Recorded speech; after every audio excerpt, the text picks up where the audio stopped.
All right, y'all feeling good tonight? Are y'all feeling good tonight?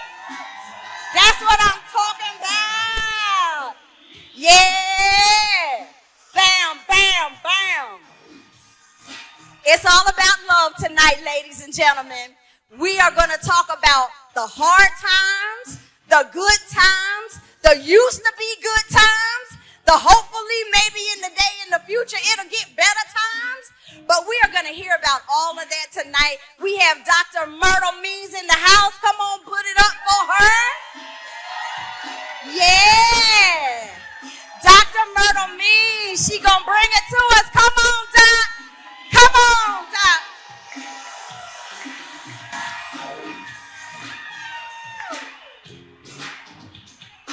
Bam. Bam. Thank you. All right. Good love deserves an encore.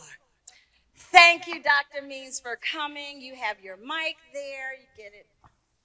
Let's turn it. Check, mic, check. Check, mic, check. There it is. So thank you, everybody. Again, we have Dr.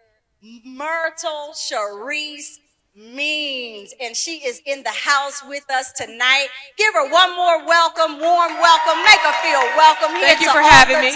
Thank you for having me. My whole government name and all that, but thank you for having me. all of that. And we're here tonight to talk about high chemistry and low intimacy.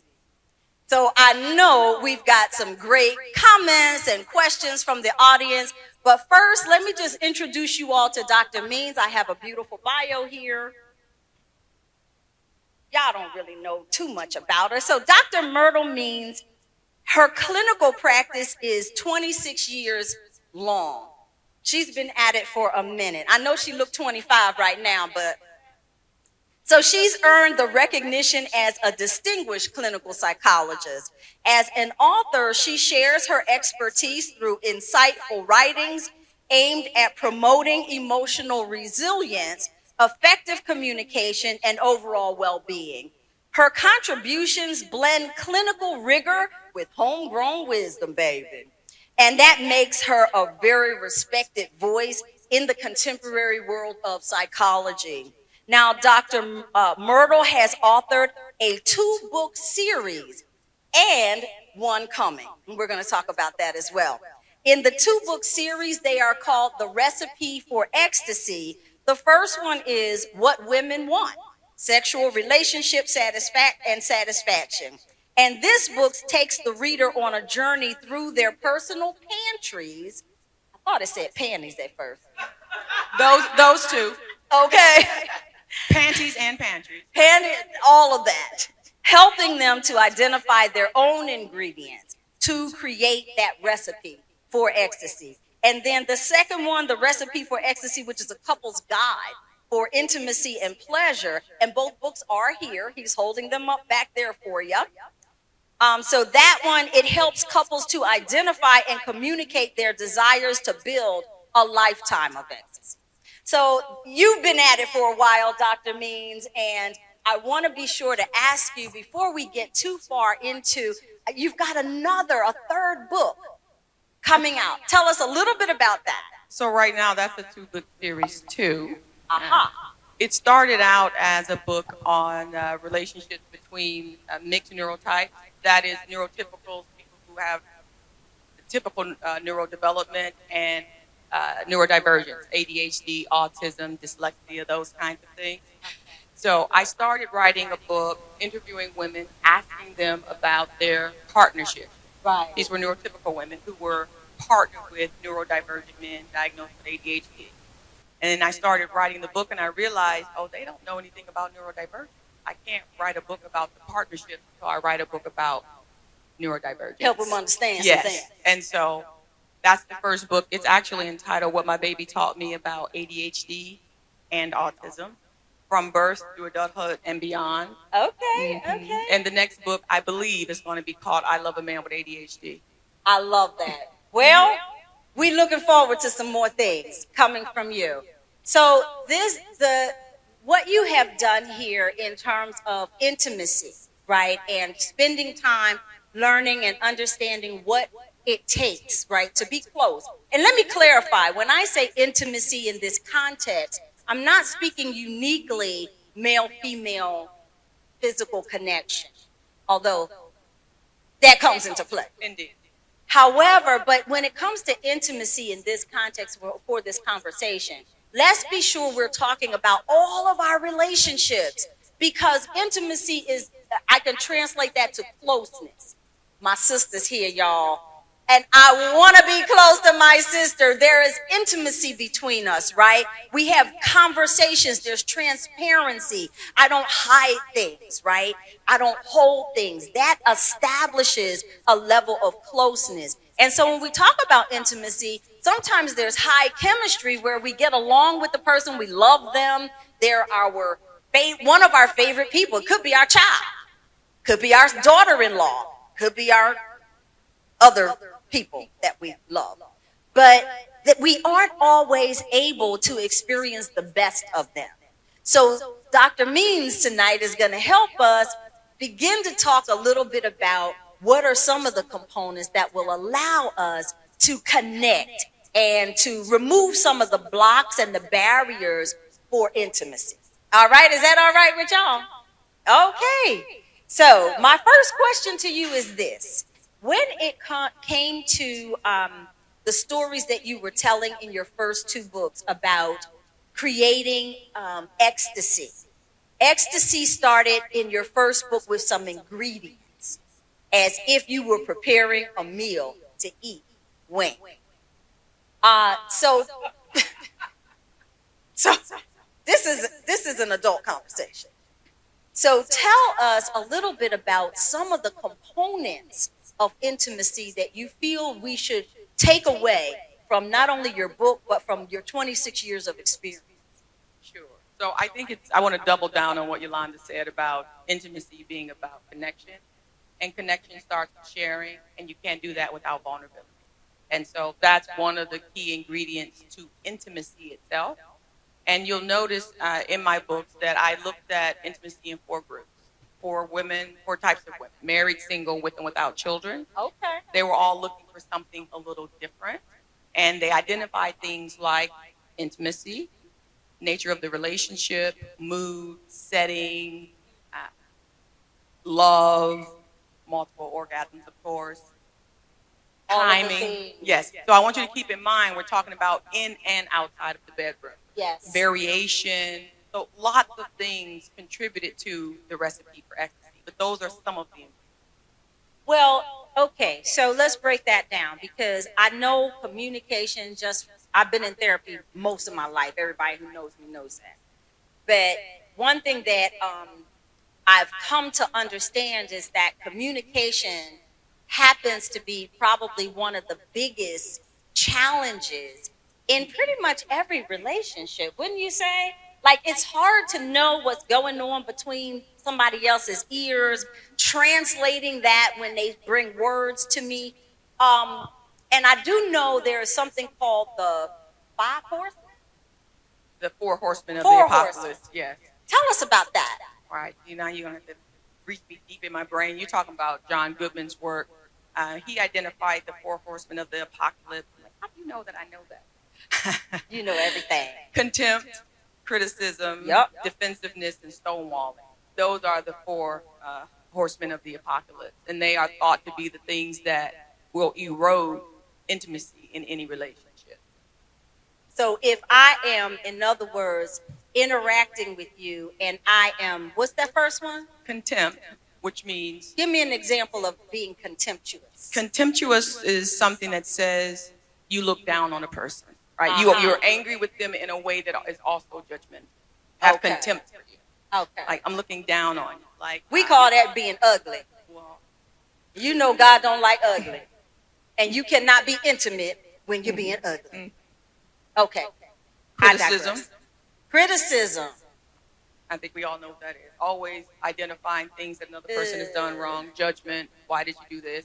Why is often a word that we use when it comes to criticism, as opposed to curiosity, right? Oh, that's great. Tell me more. Tell me more. Instead of why. Why did you do that? You know, I complained about that recently. Yeah, I hit that wall and I was like, why? Why? So I should have said, what? Tell me more. I'm Tell me curious more. about that. I'm I'd like curious to know about more that. about that. Okay. I often tell my clients, let's focus on the what. What happened? Oh, what happened? Not why did you do that? There you go. Okay, I struggle with that. Anybody else?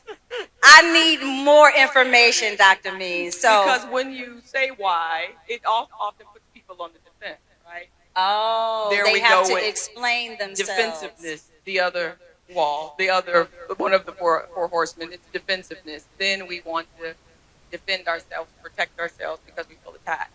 And then stonewalling is, I ain't got nothing for you. I'm not participating. We're not talking. I'm just shutting all the way down. Yeah. There you go. Yeah, yeah. And we don't do that when we don't engage in intimacy when we don't feel safe. And this is what we're talking about: the lack of safety, contempt, criticism, stonewalling, defensiveness. That happens in a place where people don't feel safe. Right. Well, safety is, I guess, kind of important, but you're not talking about safety like somebody's going to break into my house. Where our body feels like it's that kind of safety, but that's not what I'm talking about. It's not kind of important. It is one of the most important. Feeling safe. Right, because if you want to engage in intimacy, and if we're talking about physical intimacy, emotional intimacy, you have to trust that your partner will be open to whatever you have to give without judgment. You won't do that if you don't feel safe. Okay, okay. I'm going to pause there. Any questions about safety or conflict, communication, criticism? Any questions or comments about that? Okay. I have an apology. Sweetheart, I am so sorry. I ain't mean none of that I said. I did, but I didn't know how to say it better. And that is, I think, the other aspect of it is information, right? We're here trying to get a little bit more information about the better ways of communicating. So let me try it this way, Dr. Means. Let's say I am trying to understand, instead of asking, why did you, somebody give me something, why did you what? Something somebody did crazy. Why didn't you pick the clothes up off the floor? That's perfect. That is not a true story, he says. So instead of saying, why didn't you pick the clothes up off the floor, can you give us some other way to approach that? Sure. So I would like for you to get the clothes off. Just say it? Yeah, because intimacy is also about asking for what you need. And you have to know what you need. And if you need the clothes picked up off the floor, you have. Right. Okay. Okay, she has a comment. Is there a certain tone?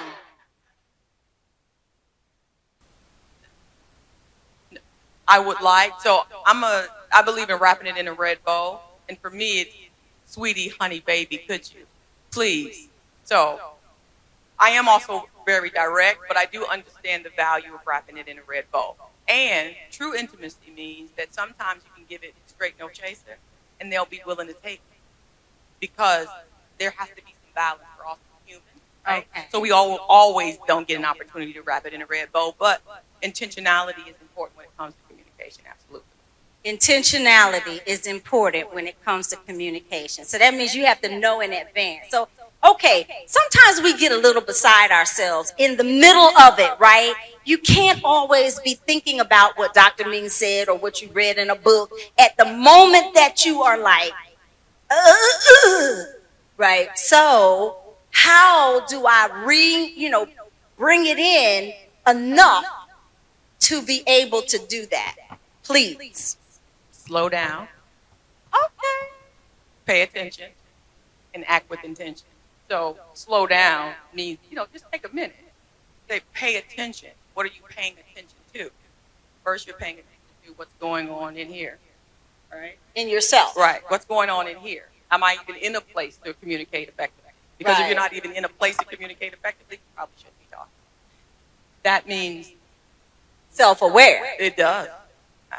Read the room. is the person on the receiving end of the message in a place where they can receive. So one of the things I often tell my clients as it relates to communication is speak with the intention of being understood and listen with the intention of understanding. That's Now, a mouthful. Say that again. Speak with the intention of being understood. Yes. And listen with the intention of understanding. That means you're not speaking, again, to criticize, to tell people what to do, right? I want you to understand me, and so I want to communicate it in a way that allows you to do so. So if I'm yelling and screaming, I'm not speaking with the intention of being understood, because people shut down. They're like, oh, yeah, I'm not listening to that, right? Right. But listening also with the intention of understanding, which means I'm not listening to respond. I'm not listening to defend. I'm listening because I really want to know what you're trying to tell me. Not necessarily waiting my turn to speak. No, you're not waiting your turn. How many? Okay. Quick question, because there's a fine line between understood and being right? So I think, like, what's the intent behind being understood? I'm trying to prove that I'm right, or I think, you know, being understood. I'm gonna restate that for you. Yeah, being understood versus being right, like the line between being understood and being right. Being understood versus being right. Did y'all hear that? I mean, that kind of sits with me because I like being right, and it doesn't matter if you understand. But think about it, what is right when it comes to certain things? Everybody knows your house has to be clean. You know, does it though? Okay. That might be how you like your house. Okay. But what if I don't like my house that way? Okay, so this goes into a little more nuance then, because to me, the depth of the relationship, how some of these things may not bother you if you've been with this person a long time. Right. But what stage are we in our relationship? Is this the first 2, the first 48, the first 3 years, 3 months? The stages really determine the mind, I'm not gonna say mind games, mind control, but the dynamic in the relationship. Yeah. Yes, the nature of the relationship. So that's one of the ingredients I mentioned. He did. He wanted his house clean too, as he also said that too. That goes the back and forth, right? The banter. What I would say to that is the primary conflict in any relationship comes from the fact that people are different. I want A and you want B. And the opportunity to create intimacy is not about being right, it's about being understood. So if I want A and you want B, and you're willing to listen with the intention of understanding, we might not get to a place where you can say that you're right or I'm wrong, but you get to a place where, okay, I hear you. I understand that you would like the house to be clean. But I might also say, but that's hard for me. I got a full-time job. And so cleaning the house is the last thing on my mind. And so how do we get to a place where everybody's needs can be met? You need the house clean, I need to rest. Now what do we do with that? Therein lies the rub. But somebody's got to say that, right? And if you're, fuming in the conversation, you never quite get to that solution. And that's the other thing about these relationship things. So, I mean, I have beautiful people in my life whom I love dearly, but they're difficult. They're just hard to kind of figure out how to. So I've tried the empathy. I try sitting there, don't say nothing. Adrian nodding her head. Okay, I try, but I don't always hit the mark, and it just seems to get bigger sometimes instead of better. And so, is there ever a time, in order to make it better, that you need to step back? Tell us about that. So sometimes you might, in terms of gaining perspective. Sometimes we need to step back, especially if we're in the throes of high emotion. We don't often have good perspective in that context. So Right. I can appreciate that. Again, slow down, pay attention, and act with intention. And so I'm also about what are the needs? And is it possible that this person isn't able to meet the need? So that's the other thing. Know the need. That part. And then know whether or not your partner is able to meet the need. Not just able, willing and able. Willing and able. Yes. Without a gun. Preferably, unless he likes it like that. Some people like it rough. Okay. Any other questions before I jump in? Okay, so here's one for you, Dr. Means. Let's talk about neurodivergence. You mentioned neurodivergence. First, tell us what that actually is before we go any further. Sure. So all neurodivergence means is that your brain hasn't developed in a typical manner, right? We have a typical way. 95% of the world, their brain developed in this way. 5% of the world, their brain develops in a different way. One of the things that I'm studying is ADHD. In context of that, their brain develops in a way where the prefrontal cortex, the front of the brain, where our executive function is, it is underdeveloped and has lower levels of dopamine, and that impacts your ability to pay attention, sit still, make decisions. Executive functioning skills are compromised. Okay. And so autism, that's a neural divergence, dyscalculia, dyslexia. And so it's just based on different brain wiring. Okay. Now, I'll say this because some people consider this to be neurodivergent, but it doesn't typically fall under what we would call true neurodivergence, but PTSD, trauma, OCD. But it just means your brain is a little. It's wired different. It's wired different. Yes, it is. Okay. So have any of you ever met someone that you really thought was cool as a fan, but you knew something wasn't? You knew something wasn't. Why are you doing that? He knows 3 people right now. He talking about never. Raise your hand if you know who I'm talking about. You got somebody in the back of your mind. Yes. And right. She got a neurodivergent in the front row. She's been. Oh, you feel like that? Well, a lot of people are self-diagnosed. They're self-diagnosed as ADHD and autism with the advent of social media, right. OCD, right? With the advent of social media, and during COVID, we saw some of the biggest rises in self-diagnosed neurodivergence. I had patients coming to me. I'm like, so what makes you think you have ADHD? I saw it on TikTok. And that's me. And I was like, okay, well, let's talk about it. And oftentimes, it's true. They were right. Really? Yes. TikTok got it like that? Hey.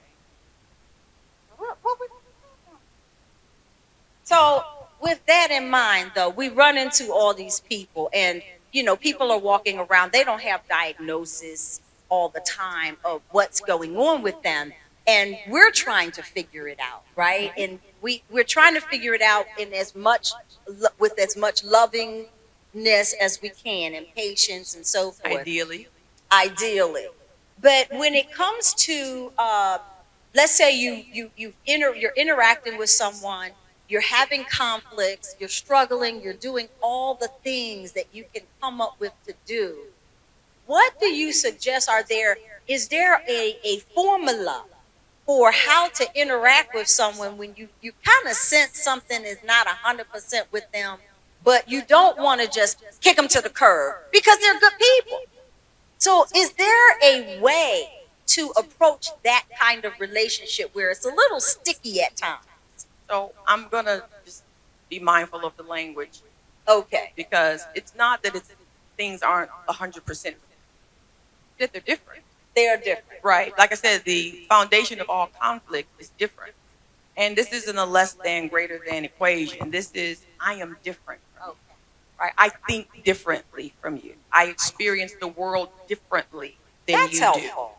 do. And I think that there is a narrative around neurodivergence that says there's something wrong with them, but there isn't anything wrong with them. This is how they were born. This is who they are, how they are, and they are just different. And I think it's really important because no matter what the difference is, it is really important that we hold on to worth, value. We all get to have that, no matter how we show up in the world. And I think that that's really important. I have neurodivergent children, and my baby has taught me a lot. My babies, they've taught me a lot. My practice, my other baby, and that's one of the things that they taught me. Like, oh, they're different, right? Like, oh, I have to let them be who they are. Now, I need things to be this way. And when I learned about ADHD, they're like, oh, I like this way. And I'm like, oh, okay. We got to figure out how to coexist when I like things this way And you're like, no, I'm going over here, and then I'm going over there, and then I'm coming back over here. But I have to allow them to be in that space. See, now you're making us work, because now you're saying that some of that is up to us as individuals to maybe be a little flexible, to make some adjustments, to think a little differently when we are interacting with someone that we think is a little difficult or different, as you're saying. Different, because that's the word we often use. They're difficult, right? They're difficult. Yes. But they're different, Okay. right? And so everybody say different. So one of the things that in the literature is the double empathy problem. It's not just that we have trouble understanding them. They also have trouble understanding us. And that means that everybody has to do the work if intimacy is required, right? But that's in any relationship, right? But it means I need you to understand that my brain isn't like yours, and stop trying to get me to do this.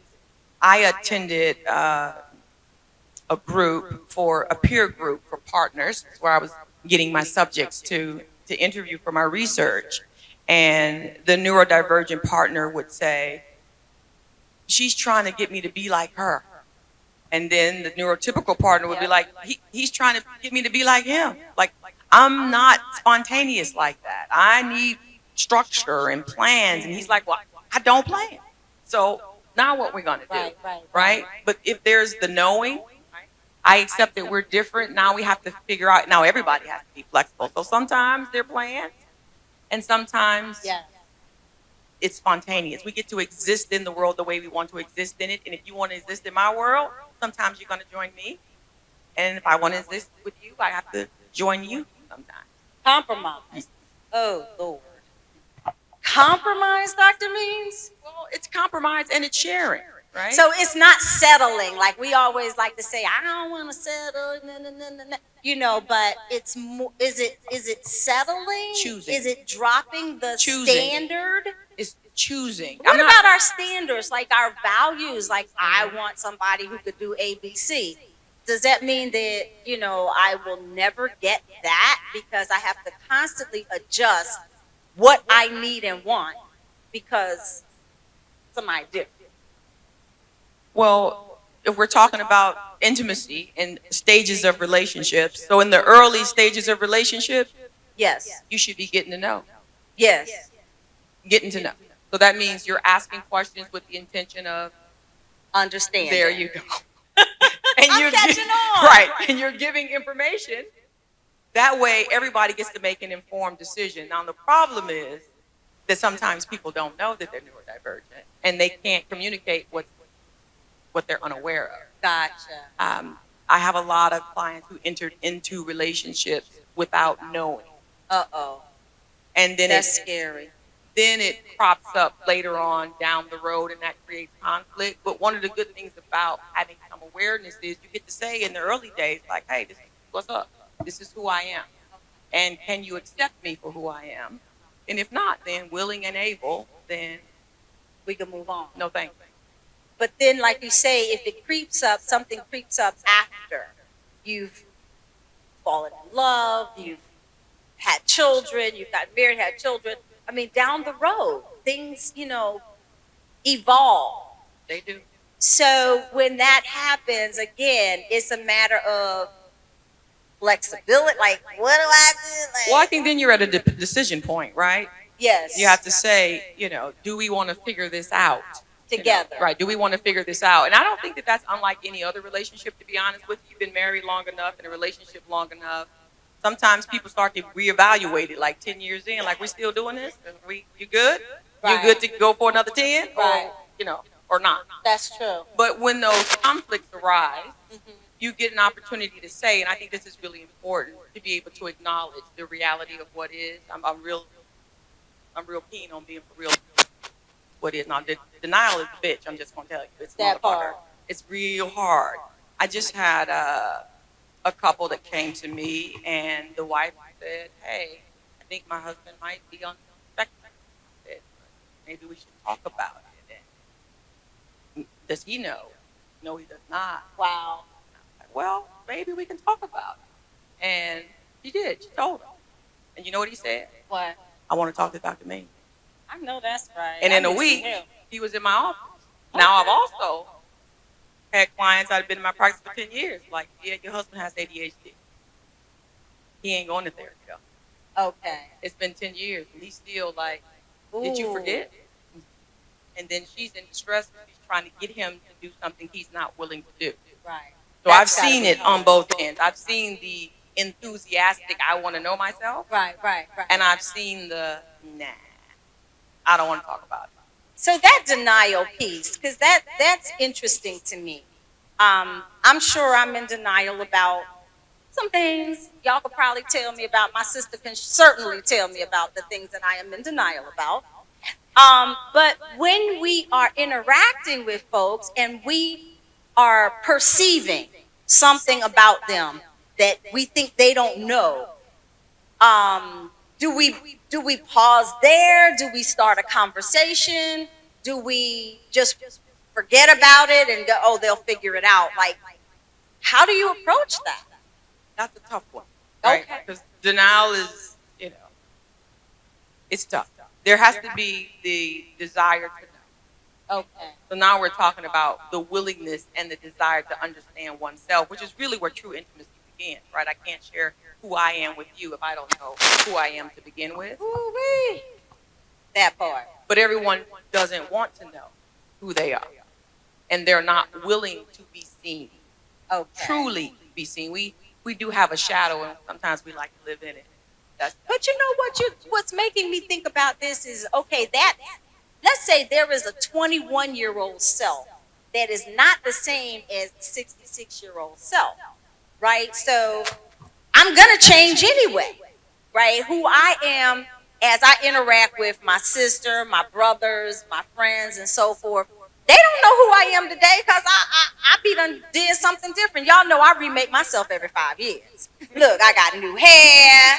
Okay, y'all got to keep up with me. And I'm sure that's got to be confusing when it comes to relationships. I'll give you another thing. I can code switch, right? So I go from that whole IT conversation and I'm Miss Techie and talking way above everyone's head to, hey, babe, because that's part of who I am, but that's also confusing if you don't really know me.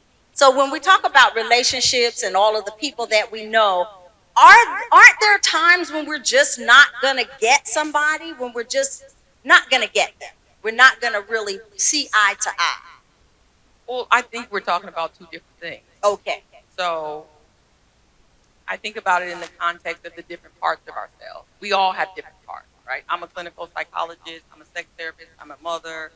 I'm from the east side of Detroit. I got a little hood in me too. So, we all have all. What up, doe? I heard it. It's a little delayed, but what up, doe? So we all have these different parts of ourselves, right? But again, I have to know me. I have to know that all of these parts of me exist. Ideally, they're working in concert, like there's integration. Ideally. And they're not hiding in the shadow, right? They're not hiding from me, and I'm not hiding from you. And there's a big... Is the hiding intentional? Well, it kind of depends. And when I think about it in the context of neurodivergent, you all may have heard of the concept masking, unmasking. It is wearing a front-facing mask so that you fit into the neurotypical space, right? Get in where you fit in. What I must do and how I must behave to be accepted by others. Okay. And in that space, you're not really existing in your true self, right? You're existing in the way you believe other people want you to exist. Now, we all do that. I was going to say, don't we all do that? Now, we can all do that, right? Yes. Because that's a part of code switching, right? Like, I'm in corporate America, and I might not be able to say some of the things that, right? I want to, when I'm in the hood on the east side of Detroit, I might not be able to use the same language. Right. I might use the same language, just to let you know, but most people wouldn't use the same language. Well, you work for yourself, so you Indeed, I do. So, but everybody doesn't have that level. Right. And so, sometimes we do put on a face, a public face. Yes. And then there's the private face. But you still need to know all of the faces. That's the point. You need to know your face. I need to know my own faces. There you go. But do I need to know the faces of everybody else that I'm connected with? If you want to be close to them, you need to know as If much. I want to be close If to you want to them. be close to them. Now, there are things that we don't share just because they're private. So there is a difference between hiding, secrecy, and privacy. Okay, why Right. don't you tell us about that? Well, privacy is things that we choose that we're not going to share because we don't want. Hiding or secrecy generally is things we don't share because we are afraid to. That's the difference. Right? Uh-huh. Now, if you're hiding, and that's generally what masking is. The intent is the difference? Yes. The intent. Right. I am Y'all hiding. heard that? The intent is the difference. But how do you know the intent? You don't know the intent of a person. If you ask them, you do. Again, the only way that you know something is to confirm it through consistency. I don't know anything about you, and I think I know you very well, as a matter of fact. Yes, you do. But I'm not just going to make some assumptions like, oh, I know that Yolanda's going to like this. The only way I'm going to know you're going to like it for sure. I mean, I think you're going to like it. Yeah. But if I really want to know, I'm going to ask. You're going to ask. I'm gonna That's too ask. simple. I was looking for something complicated. No, it's not that complicated. It's really not Some that complicated. long drawn out. The hard part is vulnerability. Because one, I have to be willing to ask, and sometimes that's difficult. Because what That if I is so ask true. and then you tell me to get gone? Like, you stonewall None of me. your biz. You become defensive. You get angry. What happens then? If I'm just trying to get to know you, and you tell me you Right. don't want me to Cold know you in that shoulder. way, right? Yeah. And then you roll have that to be up willing in. to be vulnerable to share it with me as well. Okay. Any other comments before we jump into something else? Yes, Stace. But why do we have the fear of not telling somebody something? You live with them, if it just, why all of a sudden I'm just done and I need to, and you start the argument. It shouldn't have been that way. Did y'all hear that? Why are we afraid to approach people that we know and love, right? And who knows us? Why are we afraid? You know it. Right. Like I might say to you, well, why you ain't just tell me? You said why? See, you started with why. I know that's me. Okay, so what I was supposed to say again? Tell me more. Tell I'm me more. interested. I'm interested. What makes it so hard for you to tell me? But Okay. that why, again, That creates defensive. So It if I does. say, why you da da da, then they automatically have to be defensive. And now we going down that road, tussle. Okay, I done learned something. so right?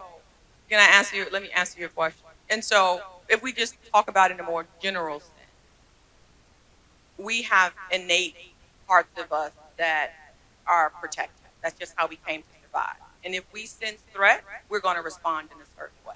We're going to fight, we're going to flee, we're going to fawn, we're going to fib. Those are our innate protective mechanisms if we ever feel like we're in danger. Now, sometimes that danger might be real and true. Like if you've ever been hurt in a relationship, sometimes it's, oh, I've been hurt, and so I don't trust that I'm safe here with you. And it could be that person you're with. It could have been the person you were with 10 years ago. It could have been the person that brought you into the world, which is where a lot of our defensiveness lies. It lies in our early relationships in terms of our ability to feel safe as a human first.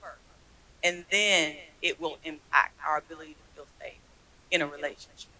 So a lot of people who have been abused, neglected, who lived in a life where they were not seen, right? And it might not even be on purpose, right? Just, I was raised by a single mother and she was busy, and so there were things that I needed and she couldn't give them to me because she was busy working 9 to 5 and then 5 to 9.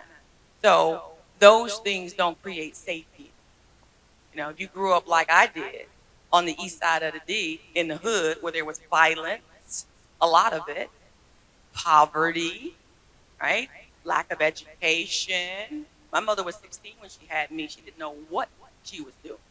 So that is not a space where you grow into safety. That's not what happens in that space. That's a space of uncertainty.